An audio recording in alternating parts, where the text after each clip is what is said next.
Imagine a man running through a crowded marketplace at night, shooting flaming arrows in every direction, houses catching fire, strangers bleeding, and when the crowd finally grabs him, he laughs and says 3 words, "I was joking." Solomon says, that's exactly what gossip looks like. In Proverbs 26, Solomon hands us one of the most violent images in the entire book. He compares a person who deceives their neighbor and then hides behind "I was only joking" to a literal arsonist firing flaming arrows into a crowd. That's not a metaphor about awkward humor. That's not about teasing your friends. Solomon is exposing what gossips, slanderers, and manipulators actually do, and then watching them dodge the consequences with a smirk. He's stripping away the most popular defense in human conversation, and he's doing it with fire. Welcome to Daily Bread Chronicles C20. I'm so glad you're here. This is day 184 of the One Story That Leads to Jesus reading plan from BibleProject. That's BibleProject.com. And today we're walking through Proverbs 25 through 27 with Psalm 29. Today, Solomon dismantles the most dangerous excuse we make with our words. Let's open the Word together. There's a verse buried in Proverbs 26 that may be the bluntest thing Solomon ever said about words. Proverbs 26:18-19. Like a maniac shooting flaming arrows of death is one who deceives their neighbor and says, "I was only joking." Stop. Read that again. Solomon is not describing playful teasing between friends. The Hebrew word translated deceives carries the weight of betrayal, the kind of words that wound, divide, expose, or destroy. And the picture he paints to describe it is somebody flinging fire-tipped arrows into a crowd while laughing. The arrows don't care that the shooter was kidding. The houses still burn. The neighbors still bleed. The damage is real, even if the smile is real too. Did you know, in the ancient Near East, flaming arrows of death was a literal siege weapon? Armies wrapped arrowheads in pitch-soaked cloth, lit them on fire, and shot them over city walls to burn homes from the inside out. That's the image Solomon reaches for to describe the person who damages someone's reputation with a joke, and the proverbs around it sharpen the knife. Proverbs 26:20. Without wood a fire goes out. Without a gossip a quarrel dies down. Proverbs 27:6. Wounds from a friend can be trusted, but an enemy multiplies kisses. Solomon is teaching us something deeply uncomfortable. It is not the people who confront us honestly who damage us most. It is the people who smile, kiss our cheek, fire the arrow, and then say it was a joke. The application is sobering. We live in a culture where just kidding is a free pass. At work, online, in families, in group chats. Solomon refuses to let us off the hook. He says, if your words light a fire, you are responsible for the burn, even if you were laughing when you struck the match. Jesus echoes this exact ethic in Matthew 12:36 when he says we will give an account for every careless word.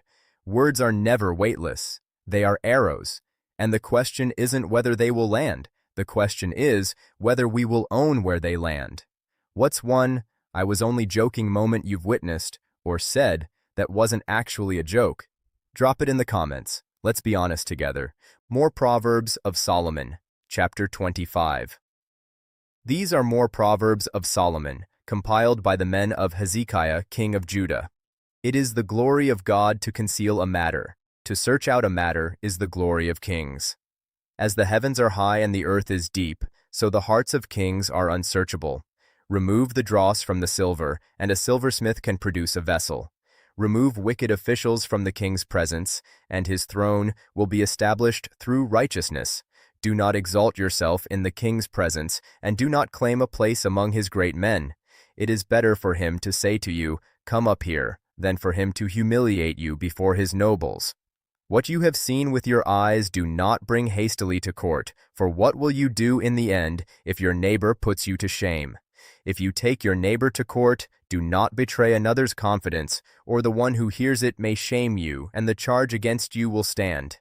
Like apples of gold in settings of silver is a ruling rightly given. Like an earring of gold or an ornament of fine gold is the rebuke of a wise judge to a listening ear. Like a snow-cooled drink at harvest time is a trustworthy messenger to the one who sends him. He refreshes the spirit of his master. Like clouds and wind without rain is one who boasts of gifts never given. Through patience a ruler can be persuaded, and a gentle tongue can break a bone.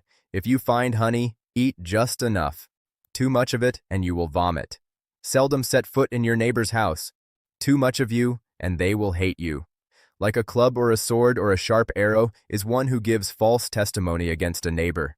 Like a broken tooth or a lame foot is reliance on the unfaithful in a time of trouble.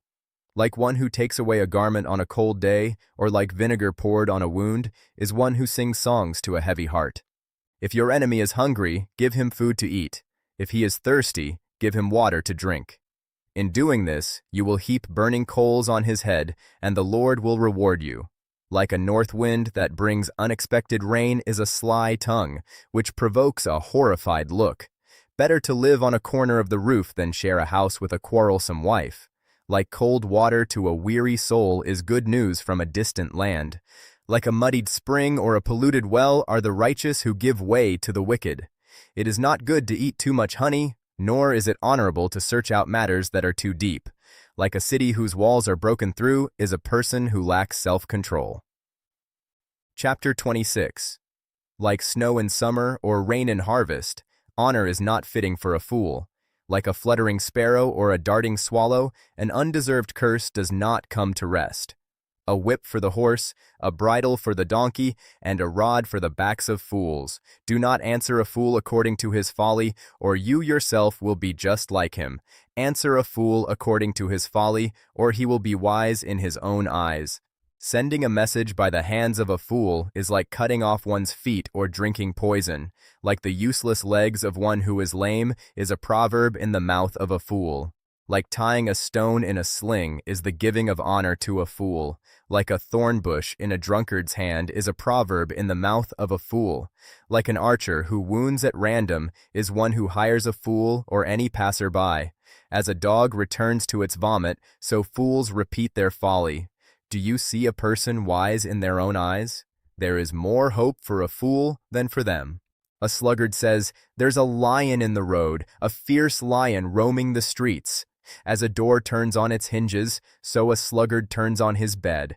A sluggard buries his hand in the dish. He is too lazy to bring it back to his mouth. A sluggard is wiser in his own eyes than 7 people who answer discreetly. Like one who grabs a stray dog by the ears is someone who rushes into a quarrel not their own. Like a maniac shooting flaming arrows of death is one who deceives their neighbor and says, "I was only joking." Without wood, a fire goes out. Without a gossip, a quarrel dies down. As charcoal to embers and as wood to fire, so is a quarrelsome person for kindling strife. The words of a gossip are like choice morsels. They go down to the inmost parts. Like a coating of silver dross on earthenware are fervent lips with an evil heart. Enemies disguise themselves with their lips, but in their hearts they harbor deceit. Though their speech is charming, do not believe them, for 7 abominations fill their hearts. Their malice may be concealed by deception, but their wickedness will be exposed in the assembly. Whoever digs a pit will fall into it. If someone rolls a stone, it will roll back on them. A lying tongue hates those it hurts, and a flattering mouth works ruin. Chapter 27. Do not boast about tomorrow, for you do not know what a day may bring. Let someone else praise you, and not your own mouth, an outsider, and not your own lips. Stone is heavy, and sand a burden, but a fool's provocation is heavier than both. Anger is cruel and fury overwhelming, but who can stand before jealousy? Better is open rebuke than hidden love. Wounds from a friend can be trusted, but an enemy multiplies kisses. One who is full loathes honey from the comb, but to the hungry even what is bitter tastes sweet. Like a bird that flees its nest is anyone who flees from home. Perfume and incense bring joy to the heart, and the pleasantness of a friend springs from their heartfelt advice. Do not forsake your friend or a friend of your family, and do not go to your relative's house when disaster strikes you. Better a neighbor nearby than a relative far away. Be wise, my son, and bring joy to my heart. Then I can answer anyone who treats me with contempt. The prudent see danger and take refuge, but the simple keep going and pay the penalty. Take the garment of one who puts up security for a stranger. Hold it in pledge if it is done for an outsider. If anyone loudly blesses their neighbor early in the morning, it will be taken as a curse. A quarrelsome wife is like the dripping of a leaky roof in a rainstorm. Restraining her is like restraining the wind or grasping oil with the hand. As iron sharpens iron, so one person sharpens another. The one who guards a fig tree will eat its fruit, and whoever protects their master will be honored. As water reflects the face, so one's life reflects the heart. Death and destruction are never satisfied, and neither are human eyes. The crucible for silver and the furnace for gold, but people are tested by their praise. Though you grind a fool in a mortar, grinding them like grain with a pestle, you will not remove their folly from them. Be sure you know the condition of your flocks. Give careful attention to your herds, for riches do not endure forever, and a crown is not secure for all generations. When the hay is removed and new growth appears, and the grass from the hills is gathered in, the lambs will provide you with clothing, and the goats with the price of a field. You will have plenty of goat's milk to feed your family and to nourish your female servants. Thank you for spending part of your day in God's Word with me. If this reading is feeding your soul, please like, subscribe, and share it with someone who needs it today. Tomorrow we continue in Proverbs, chapters 28 through 31, with Psalm 30. Until then, may your words build, not burn. God bless you, and I will see you in the Word tomorrow.